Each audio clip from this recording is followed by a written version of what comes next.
Vous dépendez du pouvoir russe et que vous dépendez de M. Poutine. 제가 그동안 르펜을 소개해드렸던 것은 마크롱의 추합함을 보여드리기 위함입니다. Arrivé au pouvoir en l'an 2000, Vladimir Poutine a côtoyé 4 présidents français. Des relations diplomatiques qui commencent avec le plus russophile de tous. Merci beaucoup. Спасибо большое. Avec Jacques Chirac, Vladimir Poutine s'oppose en 2003 à l'intervention américaine en Irak. Une position commune qui rapproche les deux hommes. Jacques Chirac a décidé au dernier moment de venir à Roissy accueillir lui-même Vladimir Poutine. Quand on déroge au protocole très strict d'une visite d'État, c'est évidemment pour donner à son geste une portée politique. Ils se respectent et se décorent. La Légion d'honneur pour Vladimir Poutine en 2006. En 2008, le prix d'État pour Jacques Chirac, la plus haute distinction russe remise par Dimitri Medvedev. Vladimir Poutine sera aussi le seul chef d'une grande puissance aux obsèques de Jacques Chirac. Après lui, c'est Nicolas Sarkozy qui rencontre pour la première fois Vladimir Poutine lors d'un sommet du G8. C'est un peu un concours de bonne humeur auquel se sont livrés les chefs d'État avec mention spéciale au tandem Poutine-Sarkozy à la complicité très médiatisée. Il m'a dit que j'étais direct et je lui ai dit mais je m'inspire de vous aussi.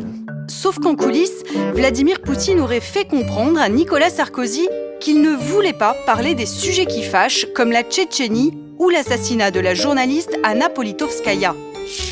En 2012, changement d'interlocuteur, François Hollande arrive au pouvoir, les guerres en Syrie et en Crimée vont diviser les deux hommes, entre eux c'est glacial.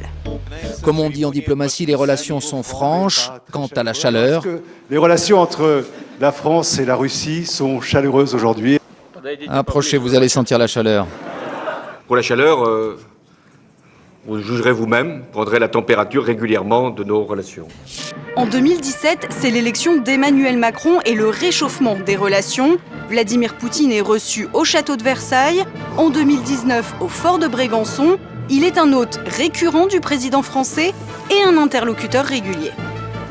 Emmanuel Macron aime le faire savoir, il parle régulièrement avec le président russe au téléphone, comme ici depuis son avion, ses équipes filment. Oui, merci Vladimir d'avoir accepté cet appel téléphonique.